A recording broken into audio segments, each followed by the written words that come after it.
A prominent YouTuber has begun using copyright lawsuits to silence other creators' speech and commentary on his content. That's an interesting way to interpret that. You can't send a frivolous notice. They've laid out that there's this malicious aspect to it. You know, reminder, judges are people. What's happening here is we're trying to kind of like insinuate that all the judges are susceptible. Even if Ethan wins, they're lying. I'm a journalist, so I've been sued for defamation before, and very frivolous. Oh, I wonder why. How can you know how much commentary you're going to have on a piece of content until you react to it? If you don't have enough commentary to react to it, you turn it off and you don't make it a video. Apparently one of the streamers had to get up and take a bathroom break, and apparently they didn't pause it. That was offensive because she left the stream running while the chair was empty. Yet the article says she let the video play. Those are two different things. I don't know if this lawyer is dumb or dishonest, but she's a idiot for ever associating herself with Taylor Lorenz.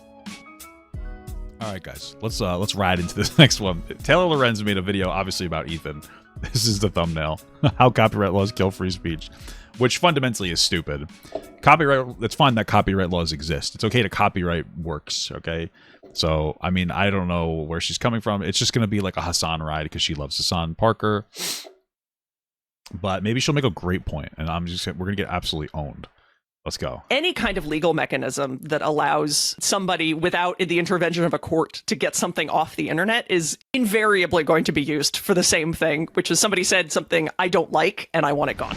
Okay, but the judge would sort that out. And again, it's not about what they said that he doesn't like. They said that they were going to watch it maliciously to take views away from him. So For decades, content creators have fought against oppressive copyright restrictions on online content. Yeah, I'm going to stop you right there. You guys know what I do for work every single day? I get up. I come on to stream about 3 or 4 hours. And I do about an hour or so of workouts off stream. And, you know, I have an editor, and she's, you know, doing great. Okay? And you want to know what I do, though? Like, really what I do? I watch people's videos. And I react to them. And I add what I believe is meaningful commentary. Meaningful, productive, positive, great commentary. I talk over other people's videos. So let's be fucking real. That's a gray area. Regardless, I like it. I like doing it, but that's a gray area. And so, I don't know what to tell you. Like, to sit here and make it seem like anything here is oppressive is ridiculous. Copyright claims are often wielded by powerful corporations to take down videos, suppress criticism, or stifle parody through rigid restrictions on online speech. But now a troubling shift is unfolding. A prominent YouTuber has begun using copyright lawsuits to silence other creators' speech and commentary on his content. That's an interesting way to interpret that. I think this moment marks a potential turning point in online expression. Not really. These legal attacks that were once used almost exclusively by powerful media companies are now being leveraged by big content. Look at that. He's insinuating Ethan's like some kind of homophobic. Queer artist, BVT shadow banned on YouTube after false copyright flags. I wonder if it's intentional that we're bringing up LGBTQ people here. Content creators to attack smaller content creators that they don't like. Today, I'm joined by Meredith Rose, Senior Policy Counsel at... Dude, she's so desperate for Hassan's attention. Can somebody wfind me the clip where Taylor Lorenz is like, I love Hassan Parker, he's so hot. Oh my God.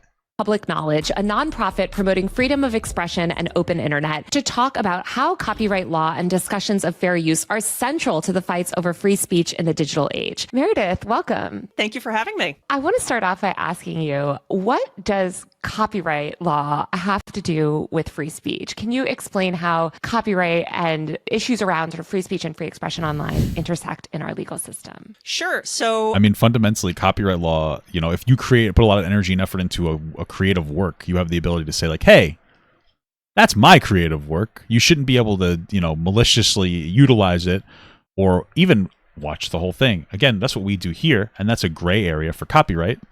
You know, things change. I'm going to keep doing it. Now, I think it's okay, but I could see why maybe it wouldn't be okay if there was a landmark case. But that's not what we're debating right now. We're not talking about that. We're talking about somebody maliciously saying they're only watching it to take views away from our Lord and Savior Ethan Klein, okay? Copyright in who, as far as I'm concerned, he, or at this point, has not publicly acknowledged the beautiful gift I got him for his birthday. I got him a signed picture of my first ever PFP on TikTok, signed. That's worth tens of thousands of dollars. And I got him a really cool Velociraptor card. And I got him his favorite Pokemon, which is Weezing.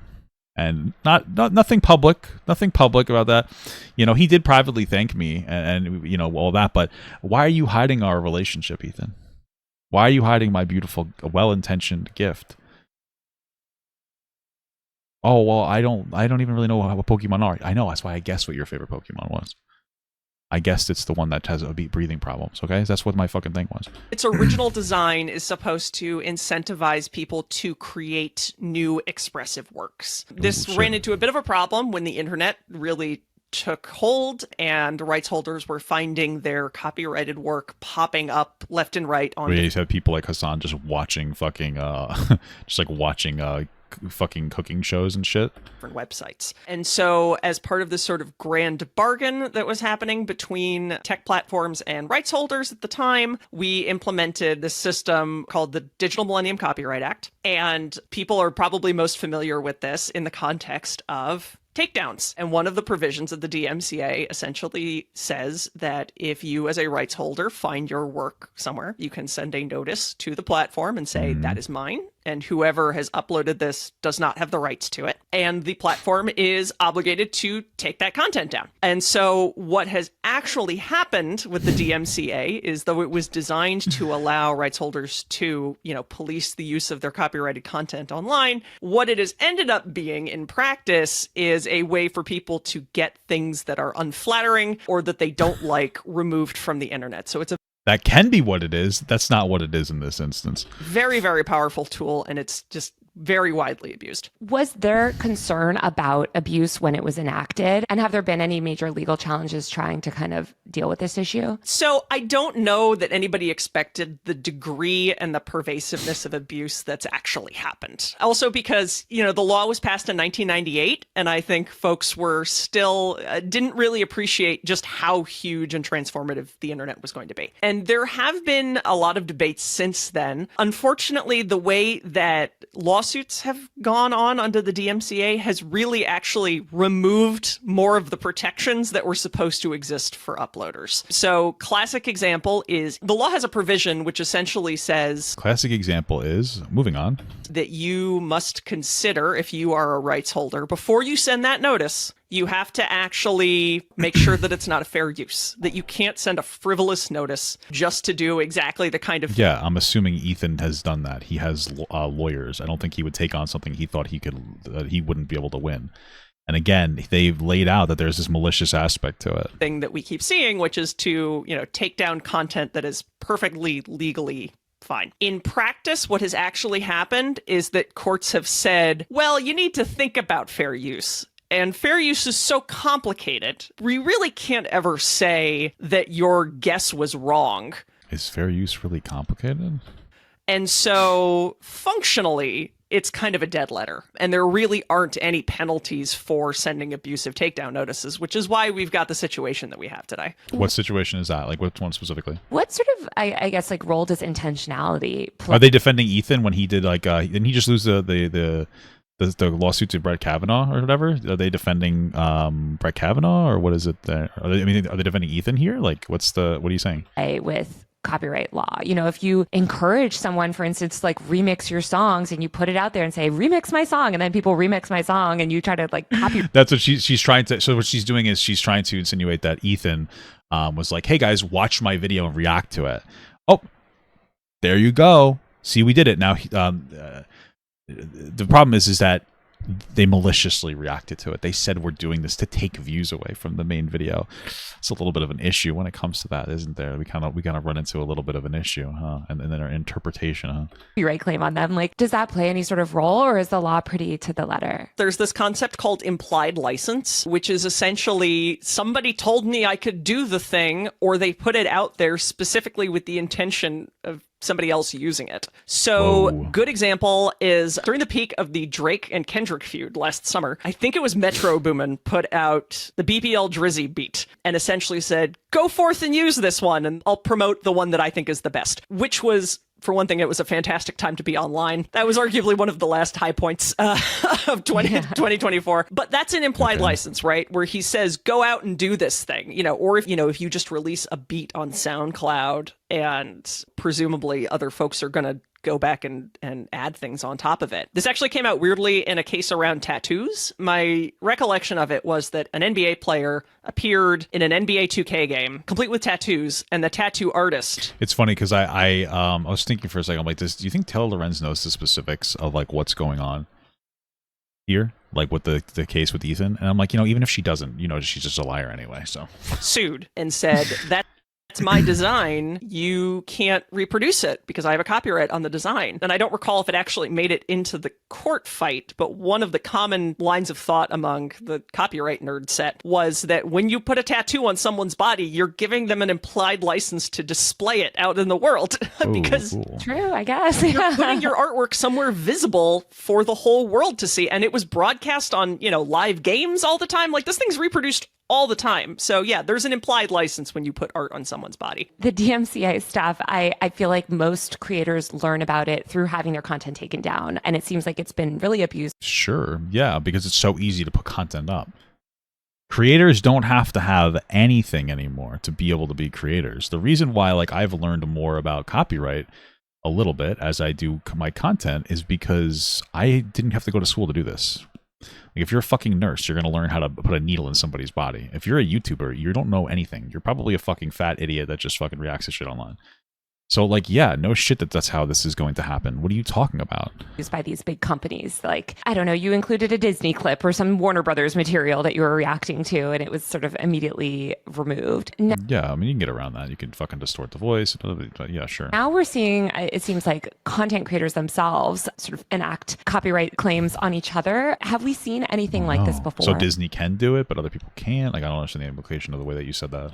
Not that I am aware of, but with the caveat that I don't really follow YouTuber communities very closely. No, but we're talking also about the different communities within a community. I'm part of the React community that thinks that you have to actually apply meaningful commentary to something before you release it. There's other people that are part of the React community that think it's perfectly acceptable and appropriate to just watch other people's stuff and walk away in the middle of watching it, as long as you don't make it into a video. Wow, that's really interesting, right? So we're kind of in a slew of different spheres here.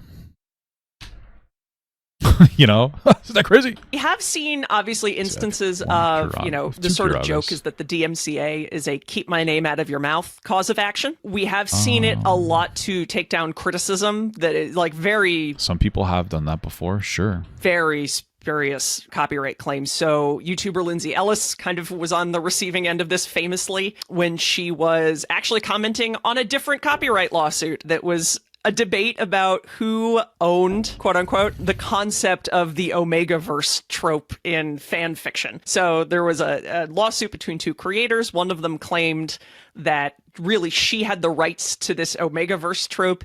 Lindsay Ellis came in and included clips of her reading from the book, but she makes very substantially long YouTube videos, and these were a small part of it, and mostly she was just poking at the concept that anybody was fighting about this. And then she got a takedown notice from the author whose argument she was poking at, and then she got to do another YouTube video about how she had gotten DMCA'd for criticizing someone else. So it really does become kind of a snake eating its own tail, and really crazy. any kind of legal mechanism that allows somebody... Papa, do you think that the expert that Taylor brought in knows the details of Ethan's lawsuit and not Taylor's version? No, I doubt it. I don't know who the fuck this person is, but I doubt that. I think that's what I think Taylor is somebody that has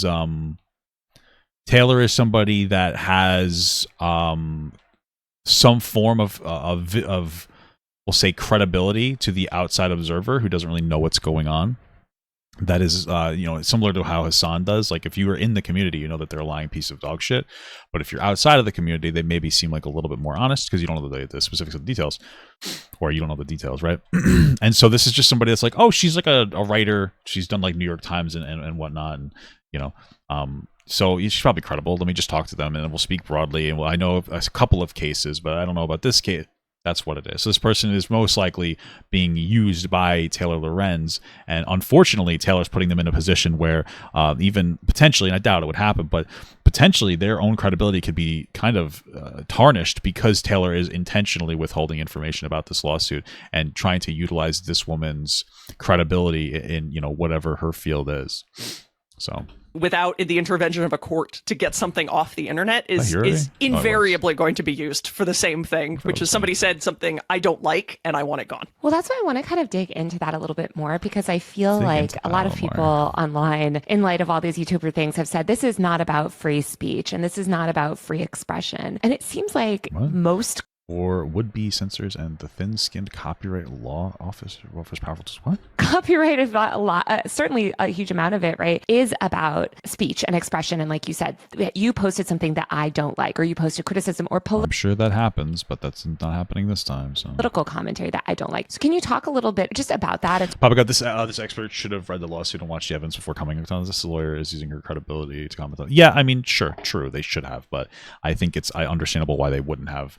Done like incredibly deep dives in on what's happening here. I could understand it based on the like what's happening. I'm not going to fault them for not doing that. Sort of like how this stuff can be weaponized to silence specific speech or political views, things like that. Sure. So the extremely lawyer answer to that is that copyright is really in tension with the First Amendment, right? Because copyright is fundamentally a way of restricting speech. And specifically, it's sure, but sometimes that's fair depending on what that speech might be, specifically if you're just copying other people's stuff, right? It says you with no meaningful transformation. Not replicate exactly the speech of another person under these circumstances. That obviously creates some issues. Fair use is often referred to as the safety valve that lets copyright and the First Amendment coexist. And so fair use essentially says, well, there are certain kinds of direct quotation that we actually think are okay, either for strictly legal reasons or historical or cultural reasons. So Americans love their parody. They really need the ability to make fun of elected officials, for example.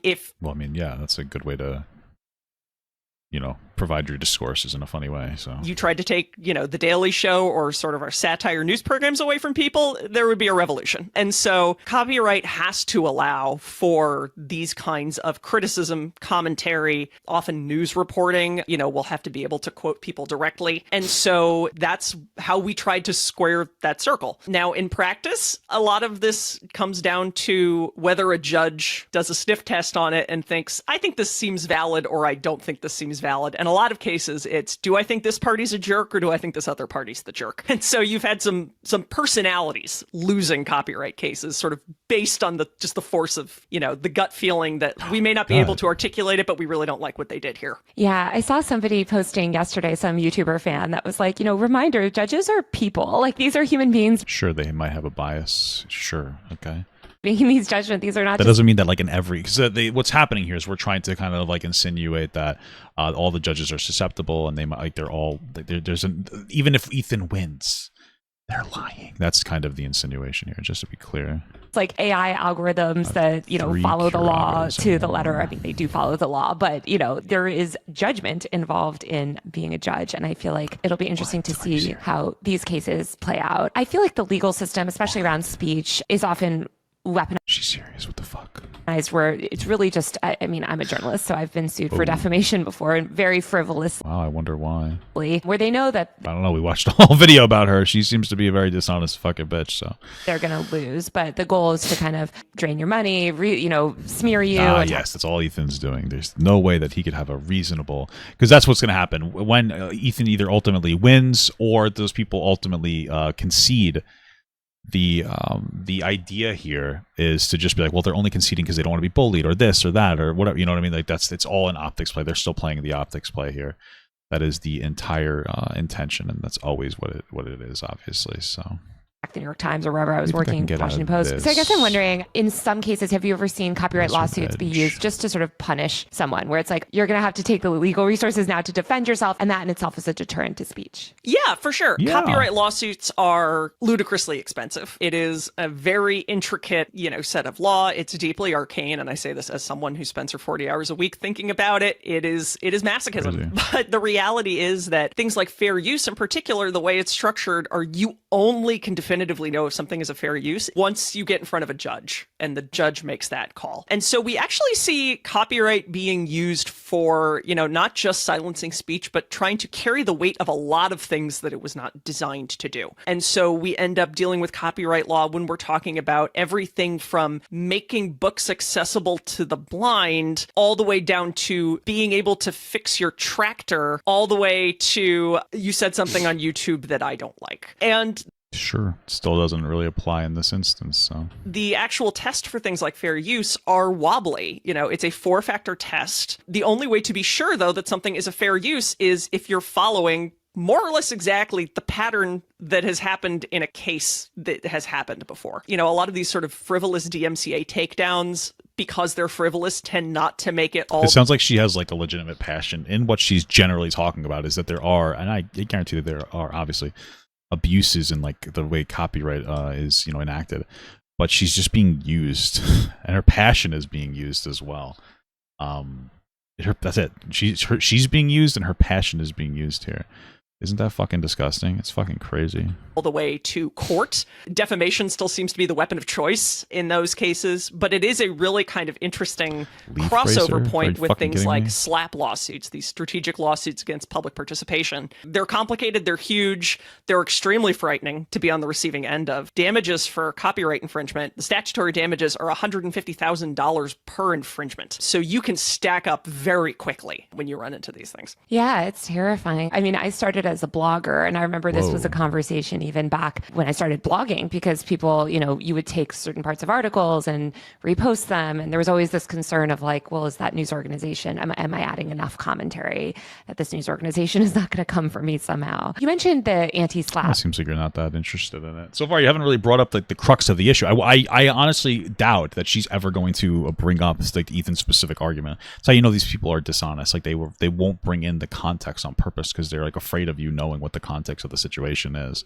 Protection. Can you explain for people that don't know what anti-SLAPP does? How does it function? And has it ever been used as a defense in a copyright suit? So SLAPP is an acronym. It stands for Selective Lawsuit Against Silly Little Anus Penis. Public Participation.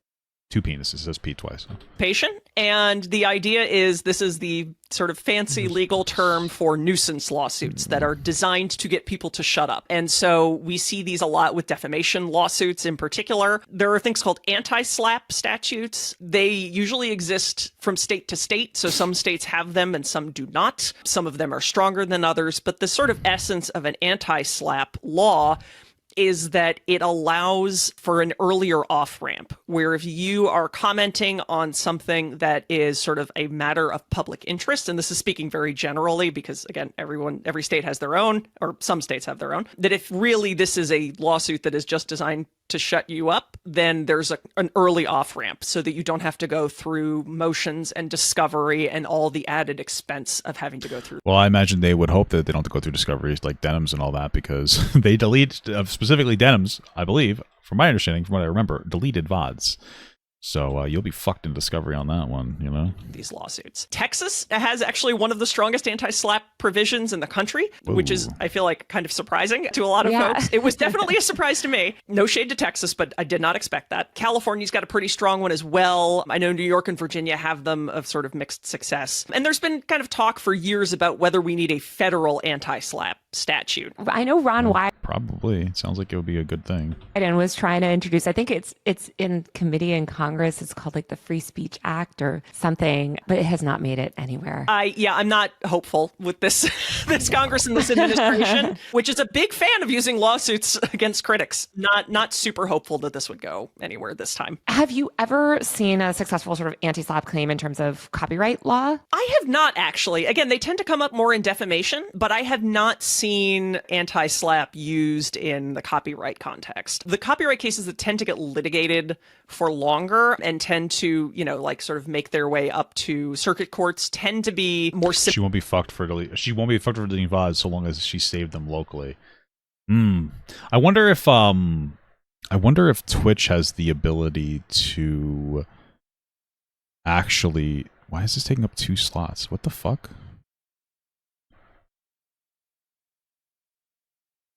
Okay. Oh, that was weird. I wonder if Twitch has like stores them for a certain amount of time on their end, or even YouTube. Does she dual stream? I don't think she dual streams that. I guess that wouldn't really matter. I wonder if that would be part of it. Sympathetic cases, frankly, and so there's a lot more of a trail on that. So there was a famous case, Google v. Garcia, which had to do with a woman who essentially answered... I don't think it's going to get that far, though, because I know that I'm almost guarantee you that they're going to they're going to try to settle out of court. And it's probably not even going to be super financial for Ethan. It's probably going to be more like just embarrassing. But a casting call. It was sort of like, it might have been like even a want ad on Craigslist, looking for actors to star in a historical period piece. Then she showed up and she said a couple of lines and, you know, kind of went about her day. And then the movie showed up on YouTube, and it was essentially an anti-Muslim screed, and they had overdubbed her voice so that she was saying something about the Prophet Muhammad, and she got... That's fucking crazy. ...death threats for having been in this, and she did not know. And so they attempted to use the DMCA to take down this thing, saying, I was in it, I have a copyright in my performance, and I didn't. That's interesting. What would they argue that like she forfeit her performance copyright though, or how does that even work? Or would they just? I mean, it's like deceptive. You could consider that some kind of defamation, but I imagine that you have to go through a different legal pathway for that. Consent to this being up there. Frankly, it was a terrible situation. But copyright was not the route to get that to happen. And you know, we ended up, I believe it was at the Ninth Circuit, where they finally said like, this sucks, but this is not the cause of action you need to use. Yeah, you'd probably have to do defamation, no? To deal with this. Well, what did you know, so we tend to see. I guess she's not going to explain it. Wish she did. I'm actually kind of curious where they would go with their. Like what they would consider that. Get more in situations like that, but I am not aware of a situation where copyright and anti-SLAPP have really collided. And that's partly because it's a federal case, so it always goes through federal courts, and anti-SLAPP are state level. There's actually an open question about whether or not state anti-SLAPP can apply in federal court. I think the answer is different in different circuit courts, so it depends on where you live. It's a whole complicated morass. You know, lawyers keep themselves employed. Another reason we need federal anti-SLAPP. How would a content creator know what's fair use? I mean, how are they? They would have to educate themselves. You're supposed to determine when they're uploading something. Tell me, maybe you should start a content creator school. That would be so good. You're obviously one of the best content creators out there. Thing, especially if Taylor, slightly start one, altering it and thinking, oh well, this counts as parody or this counts as, you know, valid commentary. Like, how are they supposed to make those determinations? It's a hard call, and frankly, a lot of lawyers have a hard time doing it. That's why we have to settle it in the courts. As a general rule, though, things that are criticism or commentary are considered to be more strong fair use cases than others. And the more criticism and the more commentary that you inject, usually the safer you are. Things like parody, which unfortunately has a very specific legal meaning, are considered to be sort of the quintessential fair use that fair use is designed to protect. But as a practical matter, yeah, a lot of creators are kind of left rolling the dice on whether or not something is fair use. And if you do find your work taken down, in a lot of cases, you have the option to file a counter notice, which says, actually, I think this work is fine, and I want it to go back online. But as a practical matter, those are kind of terrifying to file. They usually have lots of all caps print on the bottom of them saying the next step after this is a lawsuit if the person who issued the... Yeah, and if you're a smaller creator, you're obviously better off not even doing it. In many instances, it might not be worth going through the entire hassle of doing some kind of a lawsuit. Takedown notice really wants to fight it, and a lot of folks get deterred. And that's even if they have the option to file a putback notice. So places like Twitch, for example, doesn't have any mechanism for putbacks in a lot of cases. You can appeal a decision. Yeah, but do they? I don't even know if on Twitch they remove... I mean, I guess I don't know. I haven't been on Twitch in such a long time. They usually will just like mute part of your segment. If it had like after the stream goes up or down or whatever you want to say, they'll just like mute the part of your segment that got to claim on it. But I guess so they don't really they take it down, but they leave it up, if that makes sense. They don't take down like your whole VOD, if that makes sense. But there's no DMCA counter notice that's really baked into the system, and so it's this perfect storm of, you know, platforms feel like they have to take stuff down, but there's no penalties for them not putting it back. And creators are, you know, I think understandably a little... Well, they wouldn't put it back unless they won, right? So that makes sense why they wouldn't... Like, they do put it... I mean, the YouTube puts it back. Like, you put it in the thing, if somebody that copyright claims you. Like, I get this game copyright claimed all the time, like, if I play it with the music and stuff, because they're annoying as shit. So they'll, like, initially claim it.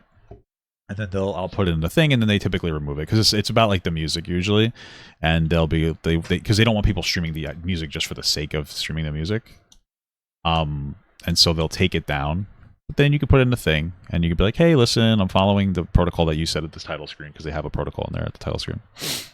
Blah blah blah blah blah blah blah, and then usually you're fine. So. A little bit skittish about fighting these things. You mentioned fair use earlier and these sort of 4 qualifications. Can you walk me through what those 4 are? Yeah, so it's a 4-factor test to actually make sure that it's fair use. So the first one is the purpose and character of the use, which includes whether it's commercial or whether it's nonprofit. Would it also talk about like your intentions of putting it out there? This is often called the transformativeness prong. How much are you transforming the work? Has the material you have taken from the original work been transformed by adding new expression or meaning? Sure. I mean, I think when you get up and go to the bathroom, you're probably going to lose that. You're probably going to lose on that one. From what it was originally to the new use. This is the subject of tons of debate. The Supreme Court weighed in on it recently and kind of shook up everything in that first factor. So that one is sort of widely acknowledged to be messy. The second question is the nature of the copyrighted work. So nonfiction, because nonfiction is essentially like depends on restating facts, and facts are not protected by copyright law. Nonfiction tends to get thinner copyright protection, so it gets a little less deference towards protecting it because, again, if it's facts, you can't protect those. The third factor is the amount and substantiality of the portion used in relation to the copyrighted work as a whole. So less you take, the more likely the copying will be excused as fair use. However, even if you take a small portion of the work, your copying will not be fair use if the portion is taken the heart, this quote-unquote, of the work. In other words, you're more likely to run into problems if you take the most memorable aspect of a work. For example, it would probably not be fair use to copy the opening guitar riff and the words, I can't get no satisfaction from the song Satisfaction. This rule, less is more, is not necessarily true in parody cases. A parodist is permitted to borrow quite a bit, even at the heart of the original work, in order to conjure up the original work. This is because, as the Supreme Court acknowledged, the heart is also what most readily conjures up the original for parody. Okay, great. So really, just by this statute or aspect, it's a pretty good claim that, like, I mean, it's the potential. They went to court, and I would hope... sorry, hearing sounds. I would hope this isn't the case, but it's very likely. Or there's a good enough of a chance to be like, oh, what we're doing right now may not even be copyright. Now, I would say, based on the way that this video is made, it is fairly explicitly in support of Hassan enough to say, like, oh, if they took this down, there is an implication that we can react to this entire thing because she is somebody who's friends with Hassan, is a huge reactor. She's making the video in defense of full video reactions, and so, like, based on this video, I think there would be some kind of potential implicit license. But outside of her video, you know, and there's also one for Ethan's videos too. The difference is that they were being malicious about it, like Denim's when they were reacting. But anyway, like, it's possible that what we do isn't necessarily fair use. You know, you could make that argument. Did you take the whole thing or did you just take a snippet? And the fourth is the effect of the use on the potential market for or value of the copyrighted work. And this is what people tend to think about when they think about whether something is fair use. You know, the question is, am I making money off of it? And if I'm making money off of it, it's not a fair use, which is not true. One of the most famous fair use cases, and the one from which a lot of modern fair use thinking flows, had to do with Two Live Crew, a hip hop group, doing a song called Pretty Woman, which sampled the Roy Orbison song Pretty Woman and was a parody of it in a lot of ways, and they made money off that, and that is considered to be one of the quintessential fair uses. So you take all of these 4 factors together and you sort of weigh them, little scales, and you hem and you haw. Don't weigh me, dude. And then the judge has to kind of sum up all of the factors and make a decision on it. But again, you know, a lot of these things are like the transformativeness prong. Like, well, what does that really mean? Everybody's kind of a slightly different view on what is transformative. But yeah, it seems like it's a really loose thing. Like, I would consider what we're doing transformative in general because we do add a lot of commentary that I would say is meaningful and relevant. It's not just like, hey, let's just add a commentary for the sake of it. You know, it's meaningful, and I think it's meaningful, and I think it's relevant. It's super intelligent, by the way. It's the literal best commentary ever. So that would be part of what that means, though. But what is not, judges are going to... You're going to talk about marker replacement? Maybe. We're only halfway through the video. I think certain things are more creative or less creative, often depending on their biases about certain kinds of creative works. And so it gets really messy, and it ends up being not only fact specific, but sometimes judge specific about how you want to argue these things. I think it's so interesting too, just like the norms. Do you really think it's interesting? That have been set, especially as live streaming has taken off and more people, I mean, IRL streams. But oh, look, it's Hassan in the video. These reacting streams on Twitch are increasingly popular, and YouTube, where people sort of just react to other people's content or commentate on it. And I guess I'm wondering, like, have you seen copyright law affect these fan communities and this like remix and reaction culture? Oh yeah, absolutely. Copyright law, and especially fan communities, and we call it transformative fandom now. There's a long history there. The fuck is we? And so one of actually the biggest organizations working on this is the Organization for Transformative Works, and they run Archive of Our Own, which is a huge fan fiction archive. And are they calling this like fan fiction, or is she just not understand what we're talking about? I get this question a lot. I do a lot of a fan-created, fan-run, nonprofit commercial archive for transformative fan works like fan fiction. Are they trying to go with like the fan fiction argument that like what we're doing is some form of fan fiction, so it's okay? Talks at like Dragon Con and other fan communities, and I got a lot of questions about Dragon Con, like Dragon these nuts. What the fuck?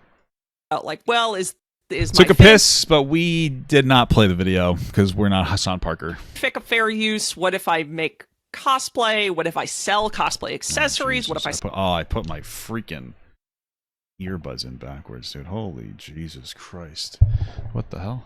Sell fan art? And the answer is almost uniformly that there is a difference between your legal risk and your practical risk. That a lot of companies have decided practical risk. That's interesting.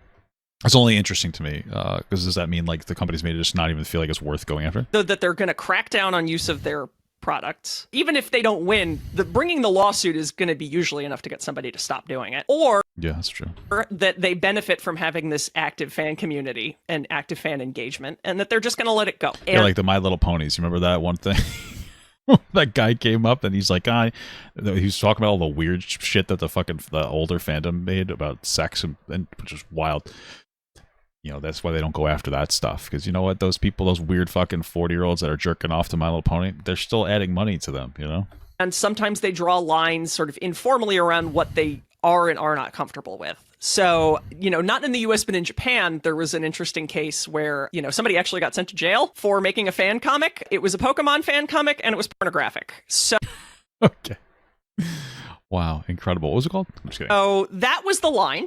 There's sort of an unofficial blacklist of, you know, you don't do fan comics of Disney properties and Nintendo properties and Pokemon properties. And so a lot of it is this sort of social norm, really, more than the law. And, you know, fanfic has not been litigated, mercifully, because I'm not sure anybody wants to stick their neck out enough to get that risk. But yeah, it like is... porn? Is that what you mean by risk? A little confused. It's a constant threat. And I think the fact that people don't understand fair use, and I say that most copyright lawyers won't pretend to understand fair use. We're all sort of, you know, reading tea leaves. But yeah, we're all learning. It's possible that like a year from now or a couple of years from now that you might see a big drastic change away from the type of content that even I'm producing, you know? Like, it's very possible we'll have to make a shift as time goes on. And it is what it is if it happens, but... It's scary. And I think people, you know, try to rely on these soft norms to change their behavior rather than what the law actually says. Talking about Pokemon and Disney and some of these other companies... What the fuck did you have Skibbity Toilet on the screen for? What? I think it's so interesting. I've done a bunch of reporting on Skibbity Toilet. I don't know if you're familiar. My 8-year-old is... Why have you done... Sorry, I just want to be clear. Why the fuck have you done a ton of reporting on Skibbity fucking Toilet?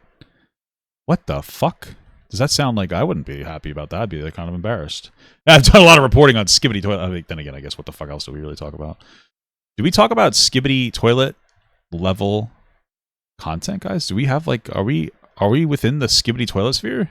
Educated me about Skibbity Toilet. I interviewed the guy who works with the creator and owns all the IP for Skibbity Toilet, and they monetize Skibbity Toilet and sell the merch, develop these games and all these things. And he said actually that they don't really pursue copyright claims. They get really excited when they've always actually really encouraged people to make their own versions of Skibbity Toilet, because it's sort of the way the internet works. Like, the more people are talking about something online, the bigger the like brand becomes. And I mean, that does make sense, and that is a potential argument for the types of reactions that people like myself do, is that it potentially could add like more, you know, it's getting yourself out there in some capacity, again, especially if it's done respectfully enough, like, you know, meaningful transformative commentary into it.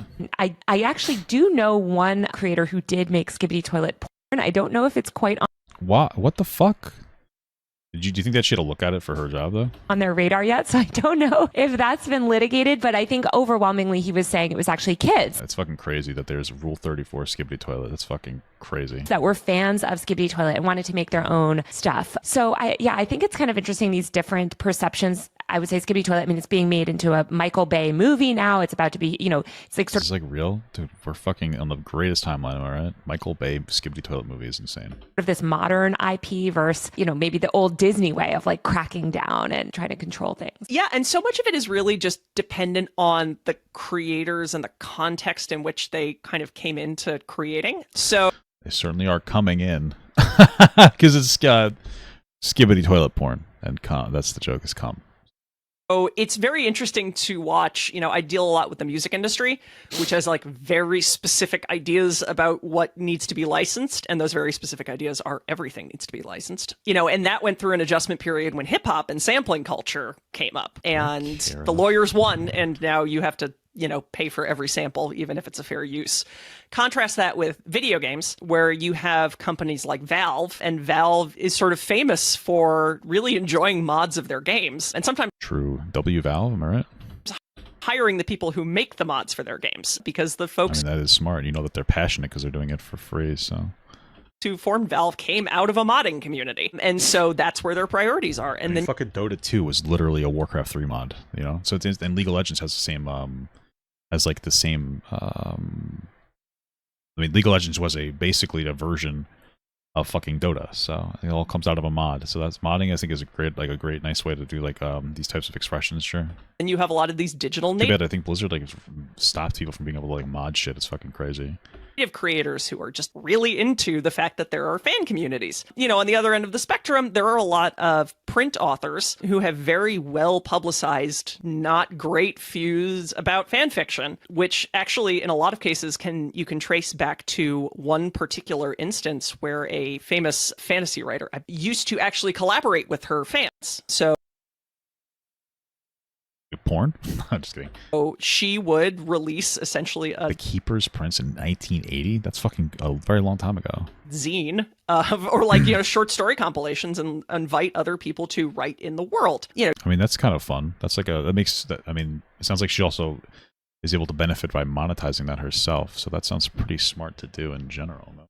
you can see old Star Trek fan fiction that was bound and printed and sold and had forewords by Gene Roddenberry, who was like, this is great. I love that people love this. So this author, you know, collaborated and would, you know, often give credit to some of her fans when she published a new mainstream novel. She would say, I mean, that's smart. It gets more people interacting and involved in the world. I guess you could use almost the term parasocial on it, but it also gives you a guide to potentially monetize their work. So it's kind of smart, no? You know, with like an additional creative credit to insert fanfic author here. That came to a head when there was a dispute with one of the fanfic authors who then claimed that the sort of canon author had stolen essentially the plot of one of the fanfics that she had written and then threatened to sue the canon author over it. And so that was when the sort of detente was reached of authors do not read fanfic of their own work because that is a legal exposure for them. And so, yeah, it's this like very complicated relationship. Star Wars has been trying to navigate this for like 40 years at this point, and they're still kind of working on it. I'm thinking too of these reaction channels where I feel like traditionally people have wanted other creators to react to their content because it sort of elevates the original content.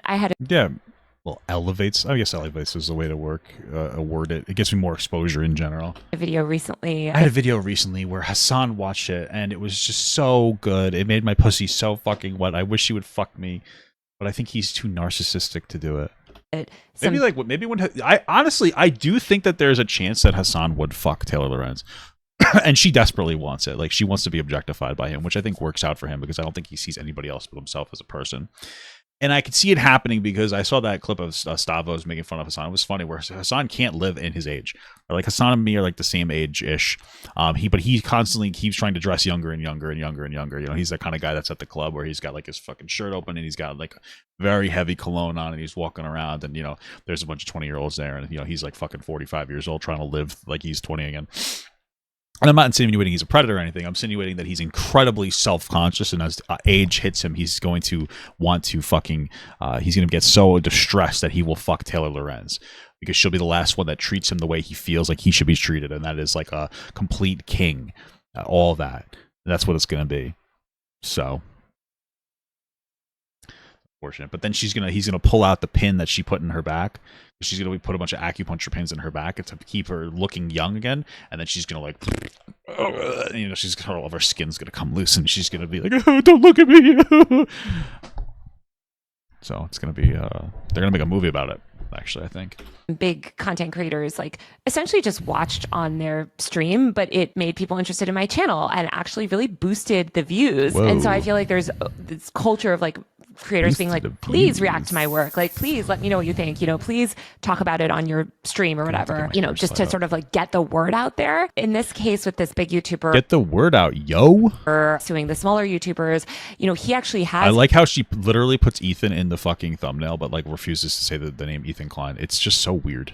Encouraged people to react to his work, but now he's saying, hey, you stole my views. You stole my views and you stole my money because you sort of didn't, like we're talking about, it wasn't transformative enough.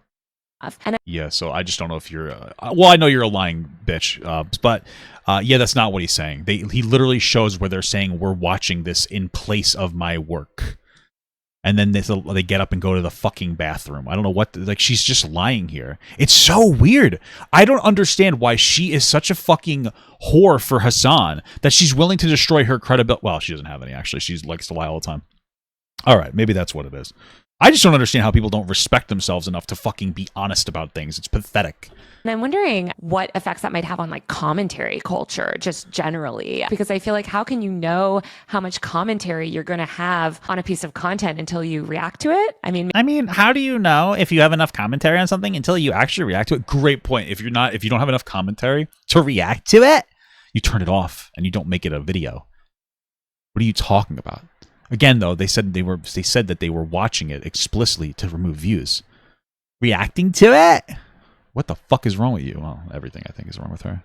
Maybe you'd have to sort of pre-react ahead of time and sort of plan out commentary, make sure you have enough to say. It seems kind of sticky. Yeah. It seems kind of sticky. So just to be absolutely clear, I don't like to pre-watch, but can we just like talk about the insinuation that it's like kind of weird that they'll pre-watch something? Literally all you're doing is you're just watching somebody else's work. And you can't be about like if the expectation was maybe you have to pre-watch it so you know that you have something to say when it comes up. If the insinuation that that's too much is weird. Like, I don't want to have to do that. I like to react off the cuff.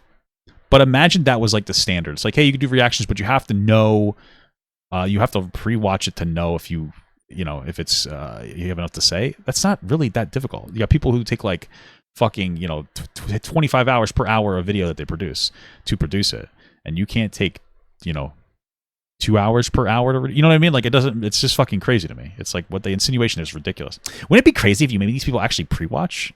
Not really, but I mean, I wouldn't want to, but it's not really crazy. And it's definitely doubly sticky when the reaction is being done as a live stream and you may not know in advance exactly. Or, as apparently one of the streamers had to get up and take a bathroom break. And apparently they didn't pause it. That was offensive because she left the stream running while the chair was empty. Yeah, I mean... To see... What? Hold on. However, Klein says the streamer in question did not follow standards. One allegedly let his video play. Dude, oh my god, the lawyer's a fucking idiot. Just... Bathroom break, and apparently exactly, or as apparently one of the streamers had to get up and take a bathroom break, and apparently that was offensive because she left the stream running while the chair was empty. Yeah, because she left the stream running, and yet the article says she let the video play. Those are two different things, motherfucker. I don't know if this lawyer is dumb or dishonest, but she's a fucking idiot for ever associating herself with Taylor Lorenz.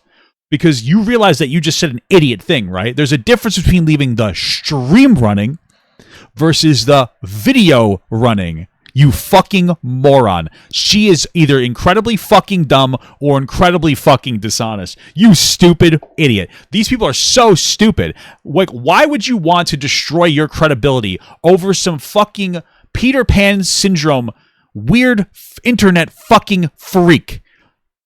Like, what are you doing? Are you fucking dumb? You stupid fuck. Why the fuck would you even talk about this? Why would you even talk about this? You stupid idiot. Holy shit.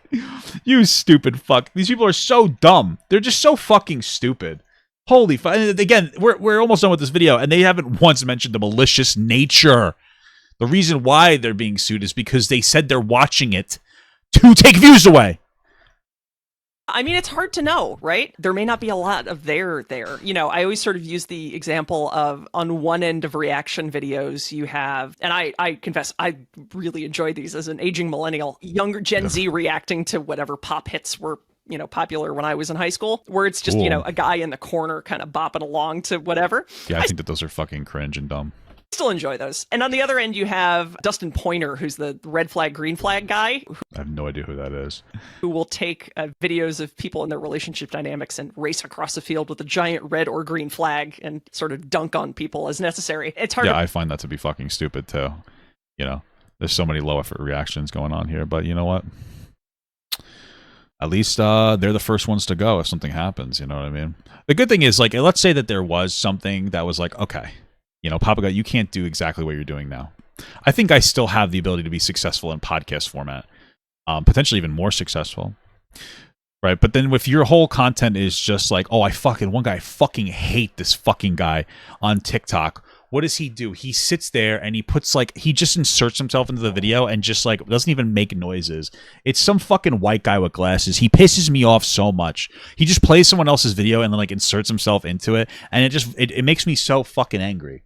But at the same time, low effort losers like that couldn't do anything content wise outside of, you know, basically stealing someone else's content by like just letting it play and standing there awkwardly. At least they're the first to go if something happens, you know, at least because like they would go before me, who actually applies something to the video that's more transformative than just like whatever idiot bullshit he does. But you know what? Maybe I'm too worked up over it. Maybe I just hate the guy's fucking face. Maybe that's what it is. Maybe I just hate his fucking face.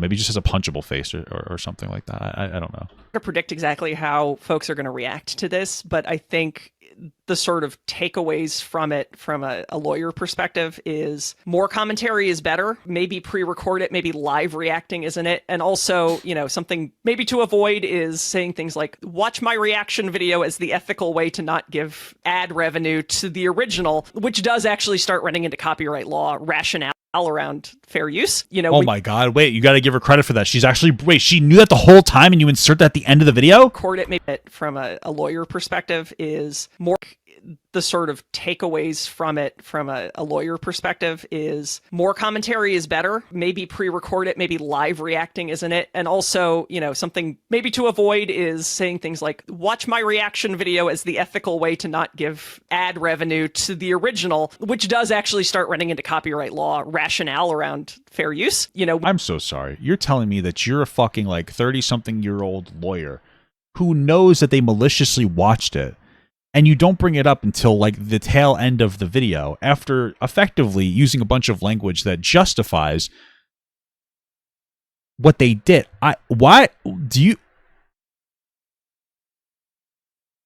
You're an idiot. Like, I don't understand. Why would you do that? Why would you have the tone that it's like, okay, and then be like, well, maybe it's not though. Like, do you feel like this is plausible deniability for you? I don't understand.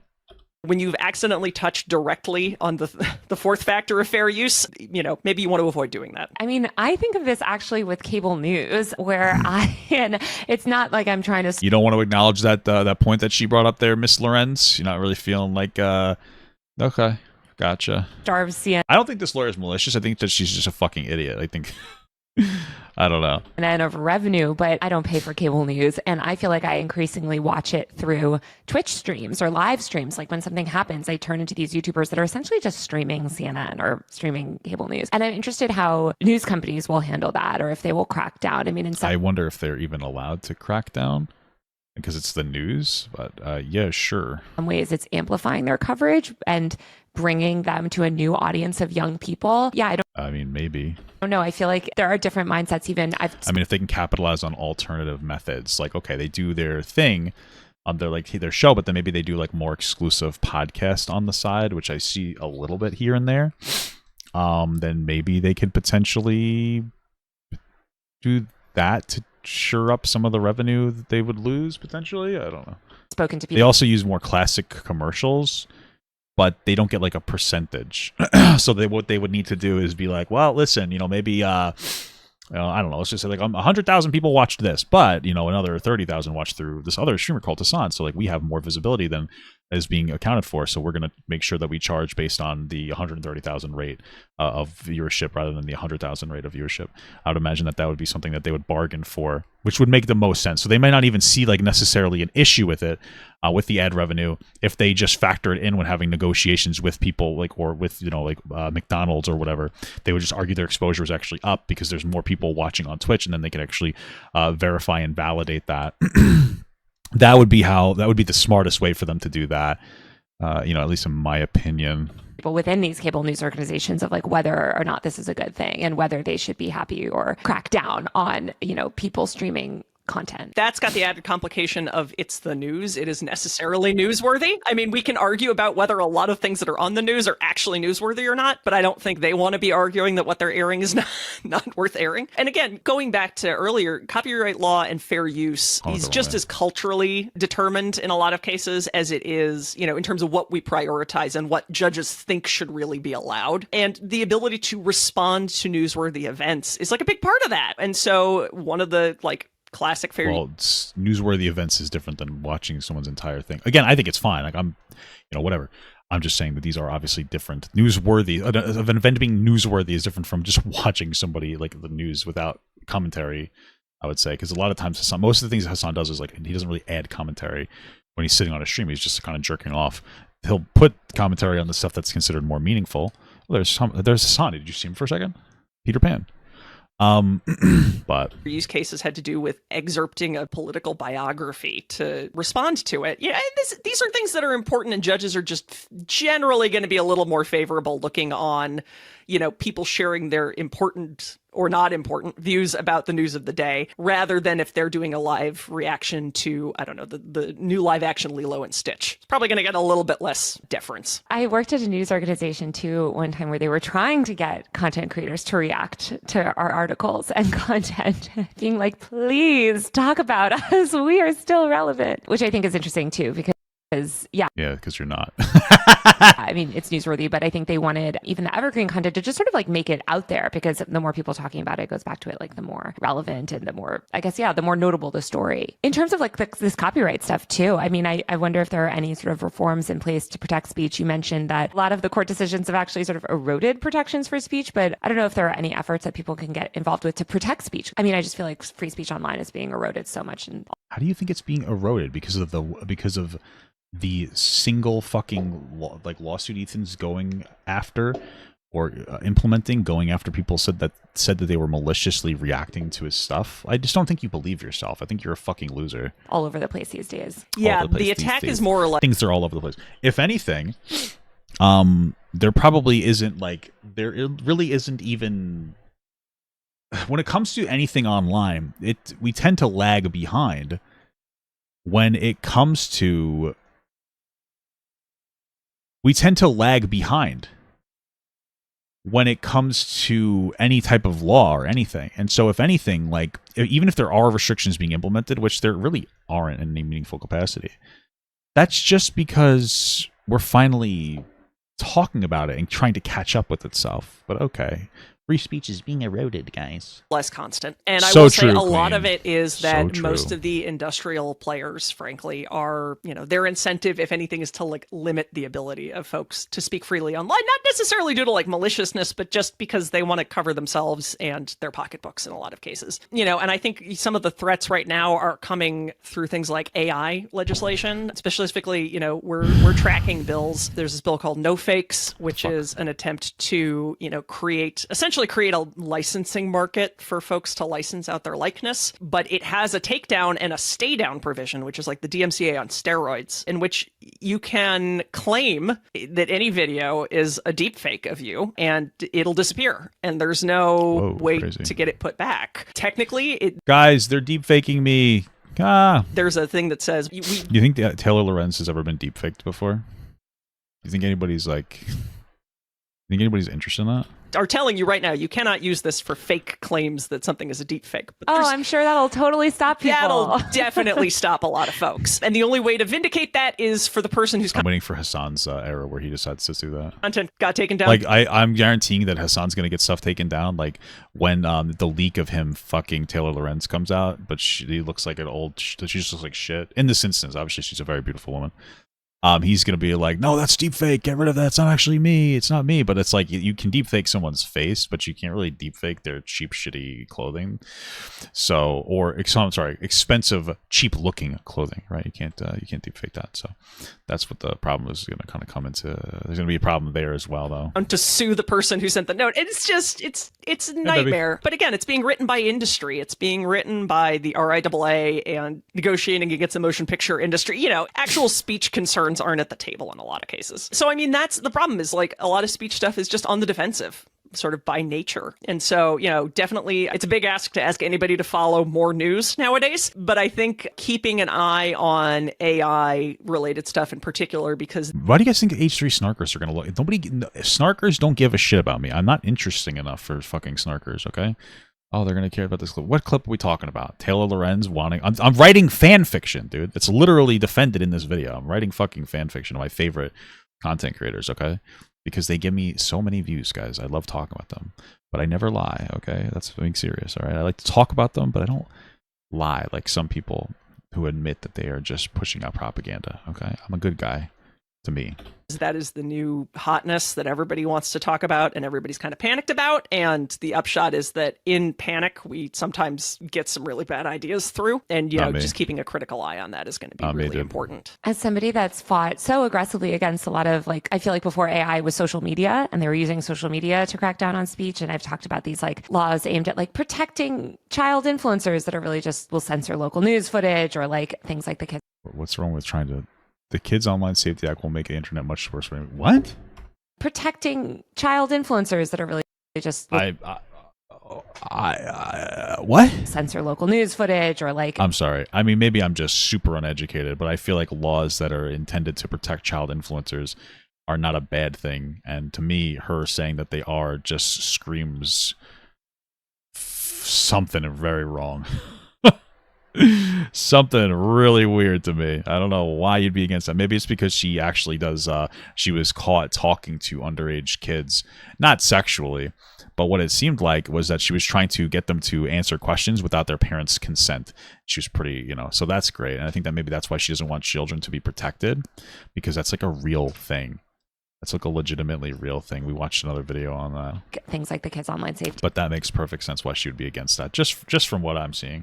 Act, which I hate and think is... She hates the Kids Online Safety Act. Bad. Why? But, you know, I feel like... Why? What about it specifically? You want to give us a specific on there? There was a moral panic around like social media and kids where there was a lot of really bad speech, sort of restrictions on speech being placed because of this sort of panic. And now I feel like it's significantly moved to AI, like you said, where... What the fuck, dude? Oh, what the fuck? Taylor, what the fuck is going on with you, girl? What the fuck? This girl's a fucking freak. Holy shit. I think a lot of people are rightfully concerned about AI. Chat, we got to make sure that we get rid of protections for children, because I really want to talk to them. I really want to talk to kids. I really want to talk to children.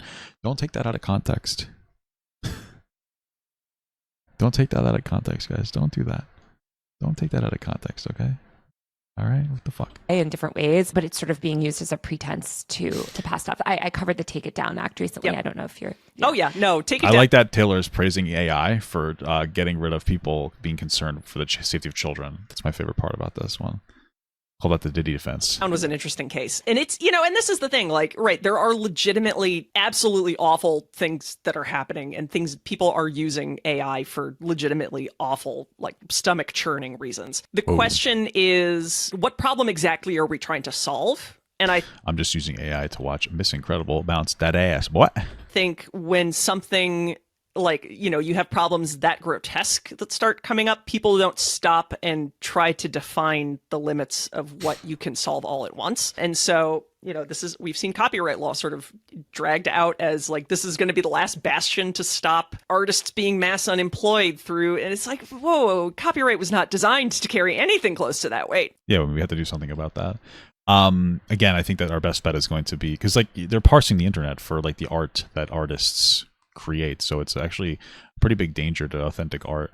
Like how you deal with that, again, I think is like some kind of an incentivization of like a UBI or something, so that we can take that money and distribute it especially if you use AI. Like some kind of an AI tax would be very beneficial.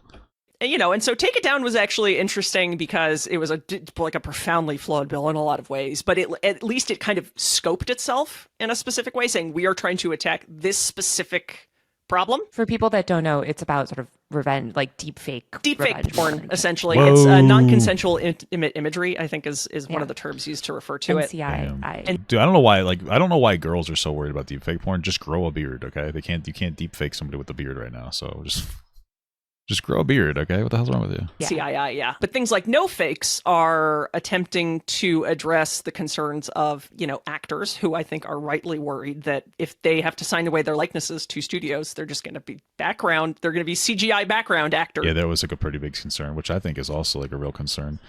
I think there's even a concerning conversation to have about James Earl Jones being able to sell his voice to be Darth Vader forever. Because on the one hand, I don't think there's anybody will ever be a better Darth Vader. On the other hand, like that kind of stifles creativity. And that's a potential risk as well. And that's a little bit worrisome to me personally. Again, I love his voice, but like, what do you do with that in the future? How far do we go with that? Do we never have a new Optimus Prime? Do we ever have a new Batman? Because Kevin Conroy, the best Batman voice ever. Do we ever have a new Darth Vader? Like, how far does it go? And it's like, well, these people are so defining for the roles, and I don't know if it could ever be replaced. But then, like, maybe that's a good that they can never be replaced. Like, there's like a positive to that, or maybe they could be when we were stifling creativity. Maybe with a different voice, we would potentially see a different character, because the voice is obviously going to have a level of dictation on like how the character acts. I mean, we know that these things are all kind of go in tandem. I mean, you're going to have a specific voice characteristic for that. It's just interesting because I really do think that could stifle some form of creativity, like, and remove the ability to have someone else. Like, we should have a new Darth Vader voice. I'm sorry if that's a hot take, but like, we should. Not because it would be better, because it wouldn't and it couldn't, but because it would be better for creativity's sake to do that. It's just the evolution of humans. People die, unfortunately, and then we have to move on, I mean, then we wouldn't be able to get Darth Vader to say weird shit in Fortnite, but fuck it, So Darth Vader's voice is perfect. I'm just saying, man. I don't know what to tell you. I'm just saying. So. And there goes, most working actor gigs. Voice actors who are going to get paid to record 10 hours of dialogue for a video game, and then AI is going to make another 90 hours for which they're not paid. A lot of like very legitimate concerns, but then also it's extended to everybody. And I have a very different threat model than you have a different threat model than, Matt Damon has a different threat model. Lady Gaga has a different threat model. We're all concerned about very different things, and like trying to address those things all at once is just gonna unleash the floodgates of some really bad ideas. There's also this point in this YouTuber's lawsuit, I think, where he mentions like misinformation. And what role does like misinformation? You think there's a part where he mentions misinformation? Did Ethan mention? I mean, maybe I'm wrong, but when did he mention it as part of the lawsuit? Where like, oh, I'm doing this because of misinformation. Misinformation doesn't really matter. Disinformation matters, right? I would say, because there's an intention. Misinformation is you're misinforming from when you misinforming somebody.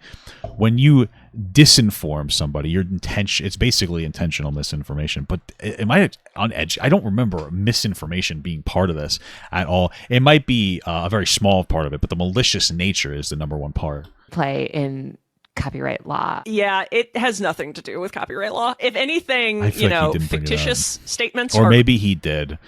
And like part of law, like doing lawsuits, is to just kind of you overreact. You go crazy and then you try to meet in the middle somewhere. So maybe he added it. I don't know.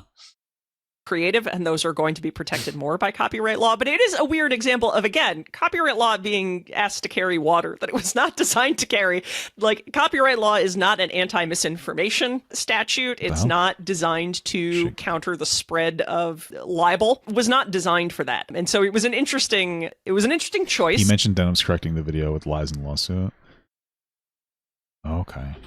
To put that in there. I don't think a copyright lawyer would have put that in there expecting to get anything out of it. I think probably to the extent that it's in there, it's just because he wants it on the record that he thinks she was lying. So it's definitely not going to help his copyright case. I think it'll just be... Well, if it was on the record that she was lying, that could help potentially in the copyright case. like a little bit, even if that explicit part doesn't matter, if they can potentially sway a jury that will never come up, but it could potentially do that now. So interesting to see how these lawsuits ripple across the content creator community and the commentary community. And one thing that I know a lot of YouTubers and content creators have been aligned on is actually against copy striking, copyright. It's sort of like the worst thing you can do is like copy strike someone. Well, I mean, if it's justifiable. And because there's this idea of like hating the DMCA, hating these like copyright owners that try to get YouTube taken down. And well, no, it's mostly that they hate it just because people will do it unjustifiably. now I think if we start to see bigger YouTubers attacking smaller YouTubers or smaller YouTubers attacking bigger YouTubers, like using these copyright law, I don't know. I just think it'll be a really interesting kind of potentially terrifying, shock to the system. I don't think we've had creators kind of try to leverage this law against each other in this way before. Yeah, definitely not at this level of visibility, I don't think. But yeah, again, this is one of those things where fair use, it's like fandom communities. Fair use is wobbly, and so social norms step in to fill the gaps, essentially. And they guide how people's behavior operates. And I think,